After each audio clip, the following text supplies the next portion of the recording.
ಎಲ್ರಿಗೂ ನಮಸ್ಕಾರ. Welcome back to my channel. ಇವತ್ತು ಸಂಜೆಯಿಂದ ವ್ಲಾಗ್ನ ಸ್ಟಾರ್ಟ್ ಮಾಡಿದ್ದೀನಿ. ಇವತ್ತು ನಾನು ನಮ್ಮ ಮಾಮಾರ ಮನೆಗೆ ಬಂದಿದ್ದೆ. ಅವರು ಹೊಸ ಮನೆ ಕಟ್ಟಿಸ್ತಾ ಇದ್ರು. ಮನೆ ನೋಡ್ಕೊಂಬರೋಣ ಒಂದ್ಸಲ, ತುಂಬ ದಿನ ಆಗಿತ್ತು ಬರ್ದಲೆ.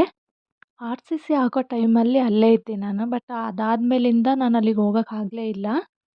ಇವಾಗ ಬಂದಿದ್ದೀನಲ್ಲ, ಹಾಗಾಗಿ ಫುಲ್ ಮನೇನ ನೋಡೋಣ ಎಷ್ಟು ಕಂಪ್ಲೀಟ್ ಆಗಿದೆ ಅಂತೇಳಿ ನೋಡೋಕ್ಕೆ ಬಂದಿದ್ದೀನಿ. ಹಾಗೆ ಪಾಪನು ಸಂಜೆ ಆಗಿತ್ತಲ್ವ, ಪಾಪನು ಸ್ವಲ್ಪ ಗಾಳೀಲಿ ಸುತ್ತಾಡ್ಸೋಣ ಅಂದ್ಕೊಂಡು ಬಂದೆ.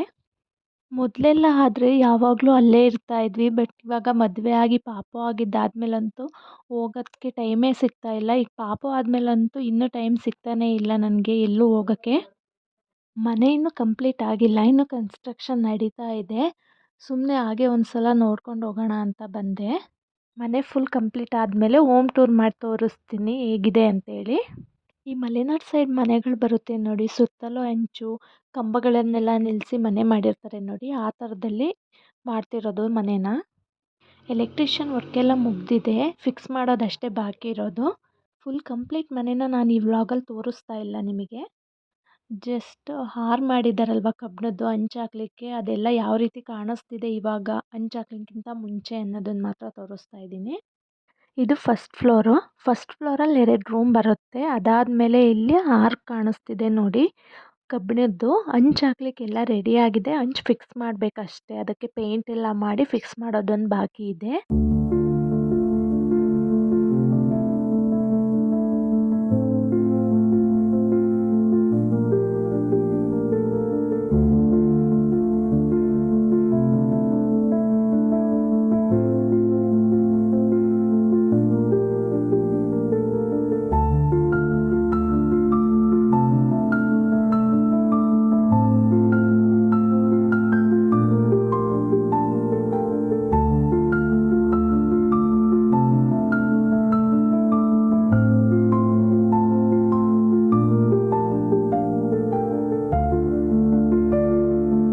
ನೆಕ್ಸ್ಟ್ ಇದು ಸೆಕೆಂಡ್ ಫ್ಲೋರಲ್ಲಿ ಒಂದು ರೂಮ್ ಬರುತ್ತೆ ಅಷ್ಟೇ. ಅಲ್ಲಿ ಇಲ್ಲೂ ಸೇಮ್ ಕೆಳಗಡೆ ಯಾವ ರೀತಿ ಆರು ಮಾಡಿದ್ದಾರೆ, ಇಲ್ಲೂ ಹಾಗೇನೆ ಆರು ಮಾಡಿಬಿಟ್ಟಿದ್ದಾರೆ. ಹಂಚು ಹಾಕೋದು ಒಂದೇ ಬಾಕಿ ಇರೋದು.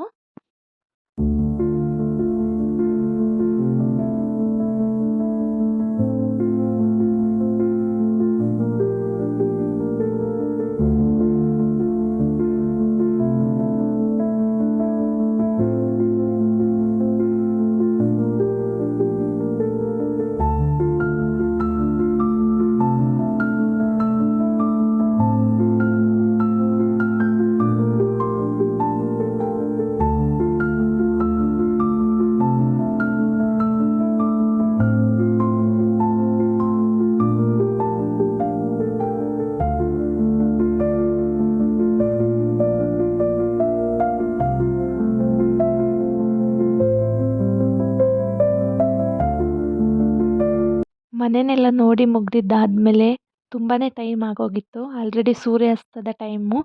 ಆ ಬ್ಯೂಟಿಫುಲ್ ವ್ಯೂನ ನೋಡ್ಕೊಂಡು ಬಂದಿದ್ದಾದಮೇಲೆ ನಾನು ಮತ್ತು ನನ್ನ ಮಾಮನ ಮಗಳು ಇಬ್ಬರು ಸೇರಿ ಈರುಳ್ಳಿ ಪಕೋಡ ಮಾಡೋಣ ಅಂತೇಳಿ ಮಾಡ್ತಾಯಿದ್ದೀವಿ. ಮೊದಲಿಗೆ ಒಂದು ಮಿಕ್ಸಿ ಜಾರ್ಗೆ ಒಂದು 4 ಹಸಿರು ಮೆಣಸಿನ್ಕಾಯಿ, ಅದ್ರ ಜೊತೆ ಸ್ವಲ್ಪ 1 ಸ್ಪೂನ್ ಆಗೋಷ್ಟು ಜೀರಿಗೆ, 1 ಸ್ಪೂನ್ ಆಗೋಷ್ಟು ಓಂಕಾಳನ್ನ ಸೇರಿಸ್ಕೊಂಡು ಅದನ್ನು ಮಿಕ್ಸಿ ಮಾಡ್ಕೋಬೇಕು. ಮೆಣಸಿನ್ಕಾಯಿನ ಹಾಗೆ ಹಾಕಿದ್ರೆ ಬಾಯಿಗೆ ಸಿಗುತ್ತೆ, ಒಬ್ಬೊಬ್ಬರು ತಿನ್ನೋದಿಲ್ಲ ಖಾರ ಅಂತೇಳಿ. ಅದಕ್ಕೋಸ್ಕರ ಈ ಥರ ಮಿಕ್ಸಿ ಮಾಡ್ಕೊಳ್ಳೋದು ಅಷ್ಟೇ. ಮಿಕ್ಸಿ ಮಾಡಿದ ಮೇಲೆ ಈ ಥರ ಪೇಸ್ಟ್ ರೆಡಿ ಆಗುತ್ತೆ. ಈಗ ಬೋಂಡ ಮಾಡಲಿಕ್ಕೆ ಹಿಟ್ಟು ರೆಡಿ ಮಾಡ್ಕೊಳ್ತಾ ಇದ್ದೀನಿ.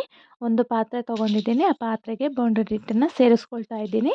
ಬೋಂಡದ ಹಿಟ್ಟು ಹಾಕ್ಕೊಂಡಿದ್ದಾದಮೇಲೆ ಉದ್ದುದ್ದಕ್ಕೆ ಕಟ್ ಮಾಡ್ಕೊಂಡಿರೋವಂಥ ಈರುಳ್ಳಿನ ಸೇರಿಸ್ಕೊಳ್ತಾ ಇದ್ದೀನಿ. ಸ್ವಲ್ಪ ಜಾಸ್ತಿನೇ ಈರುಳ್ಳಿನ ತೊಗೊಂಡಿದ್ದೀನಿ. ಈರುಳ್ಳಿ ಸ್ವಲ್ಪ ಜಾಸ್ತಿ ಇದ್ರೇ ಚೆಂದ. ಈರುಳ್ಳಿ ಹಾಕ್ಕೊಂಡಿದ್ದಾದಮೇಲೆ ರುಚಿಗೆ ಎಷ್ಟು ಬೇಕೋ ಅಷ್ಟು ಉಪ್ಪನ್ನು ಹಾಕ್ಕೊಳ್ತೀನಿ. ಅದಾದಮೇಲೆ ಚಿಟಿಕೆಯಷ್ಟು ಸೋಡಾನ ಸೇರಿಸ್ಕೊಳ್ತಾ ಇದ್ದೀನಿ. ಈಗ ಪೇಸ್ಟ್ ಮಾಡಿರೋಂಥ ಹಸಿರು ಮೆಣಸಿನ್ಕಾಯಿ, ಜೀರಿಗೆ, ಓಂಕಾಳನ್ನ ಸೇರಿಸ್ಕೊಳ್ತಾ ಇದ್ದೀನಿ.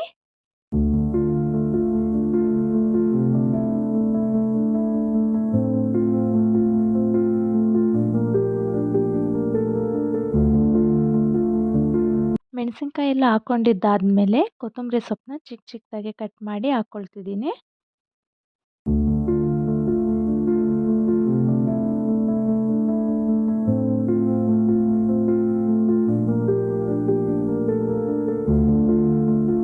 ಫಸ್ಟ್ ಹಾಗೇ ನೀರು ಹಾಕದೆ ಕೈಯಲ್ಲೇ ಹಾಗೆ ಮಿಕ್ಸ್ ಮಾಡ್ಕೊಳ್ತಾ ಇದ್ದೀನಿ.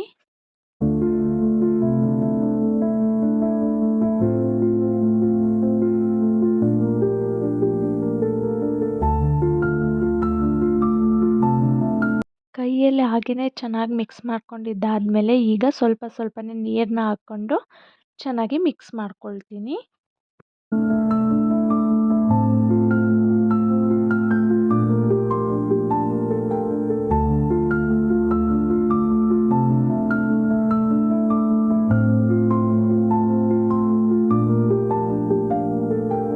ನೀಟಾಗಿ ಮಿಕ್ಸ್ ಮಾಡಿದ್ದಾದಮೇಲೆ ಈಗ ಒಂದು ಕಾಫಿ ಕಪ್ಪಲ್ಲಿ ಒಂದು ಅರ್ಧ ಗ್ಲಾಸ್ ಆಗೋಷ್ಟು ರವೆನ ಸೇರಿಸ್ಕೊಳ್ತಾ ಇದ್ದೀನಿ. ಸ್ವಲ್ಪ ಕ್ರಿಸ್ಪಿಯಾಗಿ ಚೆನ್ನಾಗಿ ಬರಲಿ ಅನ್ನೋದಕ್ಕೋಸ್ಕರ ಅಷ್ಟೇ.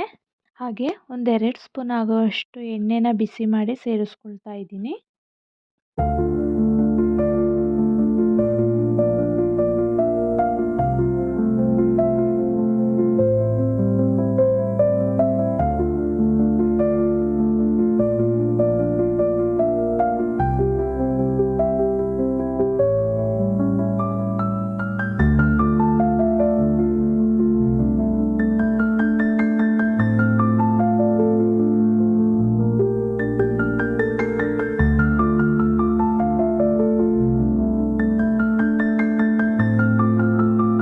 ರವೆ ಮತ್ತು ಎಣ್ಣೆನ ಹಾಕ್ಕೊಂಡಿದ್ದಾದಮೇಲೆ ಚೆನ್ನಾಗಿ ಮಿಕ್ಸ್ ಮಾಡ್ಕೊಳ್ಬೇಕು.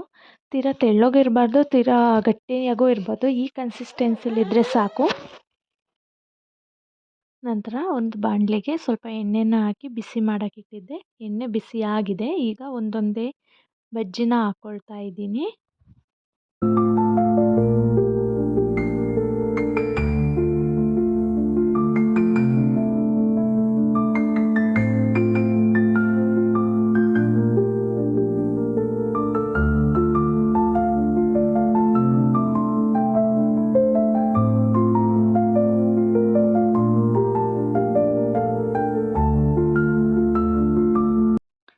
ಎಲ್ಲ ಬಜ್ಜಿಗಳನ್ನ ಹಾಕಿದ್ದಾದಮೇಲೆ ಒಂದು ಸೈಡ್ ಚೆನ್ನಾಗಿ ಬೇಯಿಸ್ಕೊಳ್ತೀನಿ. ಈಗ ಒಂದು ಸೈಡ್ ಚೆನ್ನಾಗಿ ಬೆಂದಿದೆ. ಈಗ ಇನ್ನೊಂದು ಸೈಡ್ ಬೇಯಿಸ್ಕೊಳ್ಳೋಕ್ಕೆ ಅಂತೇಳಿ ಅದನ್ನು ಉಲ್ಟಾ ಮಾಡಿ ಹಾಕ್ಕೊಳ್ತಾ ಇದ್ದೀನಿ. ಈ ಸೈಡು ಕೂಡ ಚೆನ್ನಾಗಿ ಬೇಯಿಸ್ಕೊಳ್ತೀನಿ.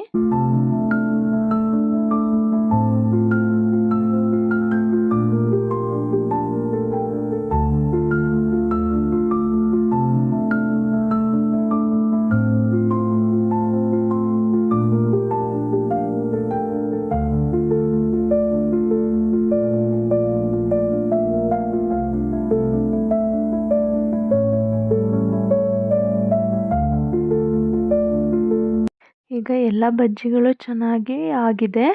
ಈಗ ಅದನ್ನು ಒಂದು ಪ್ಲೇಟಿಗೆ ಎತ್ತಿಟ್ಕೊಳ್ತೀನಿ. ಬಿಸಿ ಬಿಸಿ ಈರುಳ್ಳಿ ಬಜ್ಜಿ ರೆಡಿ ಆಯಿತು.